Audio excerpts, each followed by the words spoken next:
अक्सर हमें लगता है कि भूकंप कहीं भी कभी भी आ सकते हैं, बिल्कुल रैंडम तरीके से। लेकिन क्या हो अगर मैं कहूं कि इस पूरी उथल-पुथल के पीछे भी एक छिपा हुआ नक्शा है? जी हां, असल में भूकंप का भी अपना एक भूगोल है, एक ऐसा पैटर्न जो हमारी पृथ्वी की सतह पर ही बना हुआ है। और यही वो सवाल है जो आज की हमारी पूरी पड़ताल की जड़ है। आखिर ऐसा क्यों है कि कुछ इलाके भूकंप के लिए हॉटस्पॉट बने हुए हैं, जबकि बाकी जगहों पर सब कुछ शांत महसूस होता है? ये कोई जादू नहीं, ये सीधा साधा विज्ञान है। तो जवाब कहाँ मिलेगा? जवाब छिपा है अतीत में आए भूकंपों के पैटर्न में। ये जो पैटर्न है ना, यही हमें वो ब्लूप्रिंट देता है जिससे हम पृथ्वी के अंदर चल रही जबरदस्त ताकतों को समझ सकते हैं। आज के इस सफर में हम पृथ्वी की बनावट से शुरू करेंगे, फिर दुनिया के सबसे एक्टिव जोन्स को देखेंगे और आखिर में समझेंगे कि इस पूरी तस्वीर में भारत कहाँ फिट होता है। तो चलिए शुरू करते हैं। तो सबसे पहले ये समझना जरूरी है कि आखिर वो कौन सी ताकत है जो ये सारे भूकंप लाती है। असल में ये हमारी पृथ्वी की सतह के ठीक नीचे चल रहा एक बहुत ही बड़ा और बहुत ही धीमा डांस है। और इस पूरी कहानी का जो हीरो है वो है प्लेट टेक्टोनिक्स का सिद्धांत। यही वो एक आइडिया है जो समझाता है कि भूकंप कहाँ और क्यों आते हैं। इसे समझ लिया तो समझिए आधा खेल समझ आ गया। चलिए इसको और आसान बनाते हैं। सोचिए हमारी पृथ्वी की जो ऊपरी सतह है वो एक बहुत बड़ी पहेली, मतलब एक जिगसॉ पजल जैसी है। और इस पजल के टुकड़े, जिन्हें हम टेक्टोनिक प्लेट्स कहते हैं, वो लगातार धीरे धीरे हिल रहे हैं। तो फिर भूकंप आते कहाँ हैं? सिंपल है, भूकंप ठीक वहीं आते हैं जहां पहेली के ये बड़े बड़े टुकड़े आपस में मिलते हैं, एक दूसरे से इंटरैक्ट करते हैं। इन मीटिंग पॉइंट्स को ही टेक्टोनिक बाउंड्रीज कहा जाता है। इसमें सबसे पहला है कन्वर्जेंट बाउंड्री। इसे एक टक्कर जोन की तरह समझिए। यहाँ दो प्लेटें बूम सीधे एक दूसरे से टकराती हैं और ये टक्कर इतनी जबरदस्त होती है कि इससे दुनिया के सबसे भयानक भूकंप आते हैं और हिमालय जैसे विशाल पहाड़ तक खड़े हो जाते हैं। अब दूसरा है डाइवर्जेंट बाउंड्री। ये टक्कर जोन का बिल्कुल उल्टा है। ये है कंस्ट्रक्शन जोन। यहाँ प्लेटें एक दूसरे से दूर जा रही हैं और जो बीच में खाली जगह बनती है उससे नीचे का गर्म मैग्मा ऊपर आके नई जमीन बनाता जाता है।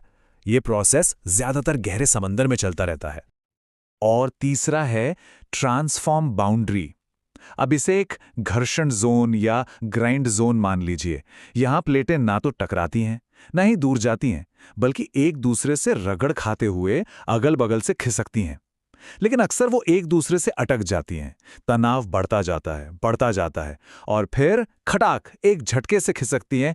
और यही वजह बनती है बड़े भूकंपों की। तो ठीक है, अब हमें ये तो पता चल गया कि भूकंप प्लेट बाउंड्रीज पर आते हैं।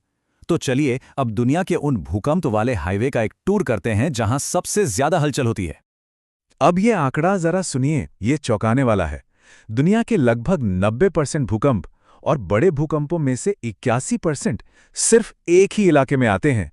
और इस इलाके का नाम है परिप्रशांत मेखला, या जिसे हम सब रिंग ऑफ फायर के नाम से जानते हैं। ये रिंग ऑफ फायर प्रशांत महासागर के चारों ओर एक घोड़े की नाल जैसा बना हुआ एक इलाका है। न्यूजीलैंड से शुरू होकर जापान से गुजरते हुए ये अमेरिका के वेस्ट कोस्ट तक फैला है। और ये सिर्फ भूकंपों का गढ़ नहीं, बल्कि दुनिया के 75% एक्टिव ज्वालामुखी भी यहीं धधक रहे हैं। सच में ये धरती का सबसे अशांत इलाका है। अब बात करते हैं दूसरे सबसे बड़े भूकंप वाले इलाके की। दुनिया के करीब 17% जो सबसे बड़े भूकंप हैं वो इस बेल्ट में आते हैं, जिसे अल्पाइन हिमालयन बेल्ट कहा जाता है। ये बेल्ट भी बहुत लंबी है। इंडोनेशिया से शुरू होकर हिमालय से गुजरती है, फिर ईरान, तुर्की होते हुए यूरोप तक पहुंच जाती है। रिंग ऑफ फायर से अलग ये बेल्ट जमीन पर मौजूद प्लेटों यानी कॉन्टिनेंटल प्लेटों की टक्कर से बनी है, जहां दो बड़े महाद्वीप आपस में भिड़ रहे हैं। वैसे तो ज्यादातर भूकंप इन्हीं दो बेल्ट्स में सिमटे हुए हैं, लेकिन कहानी सिर्फ यहीं खत्म नहीं होती। कुछ और भी इलाके हैं जहां धरती अपनी ताकत दिखाती है। जैसे कि समुद्र की गहराइयों में भी पहाड़ों की लंबी लंबी लाइनें हैं, जिन्हें मिड ओशियानिक रिज कहते हैं। ये वो जगह हैं जहां धरती की नई परत लगातार बन रही है। और हाँ, कभी-कभी, जो कि बहुत ही रेयर होता है, भूकंप प्लेट के किनारे पर नहीं बल्कि उसके बीचों बीच भी आ जाता है। चलिए अब दुनिया का चक्कर छोड़कर अपने देश भारत पर आते हैं।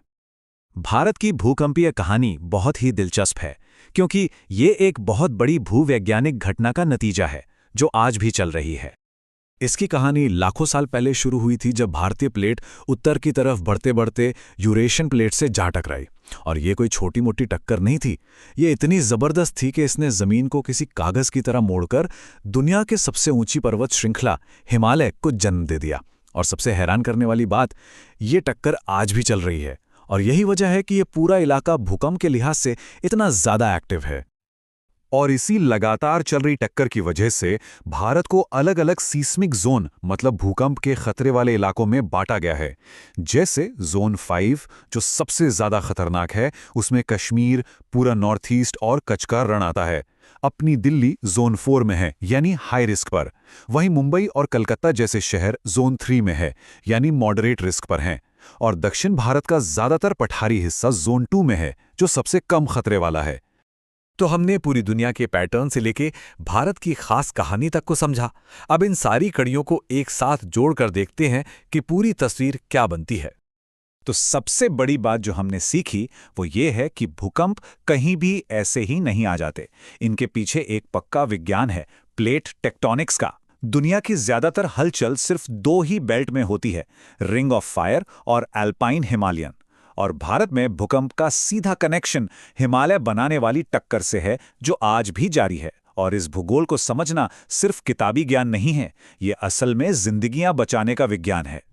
हम विज्ञान के मदद से ये तो जान गए हैं कि धरती की सबसे खतरनाक दरारें यानी फॉल्ट लाइंस कहाँ हैं, पर यह जानकारी उन करोड़ों लोगों के लिए क्या मायने रखती है जिनका घर, जिनकी जिंदगी, सब कुछ इन्हीं दरारों के ऊपर बसा है। ये एक ऐसा सवाल है जो विज्ञान को सीधे हमारे मानवीय अनुभव से जोड़ता है और हमें भविष्य की तैयारी के बारे में सोचने पर मजबूर करता है।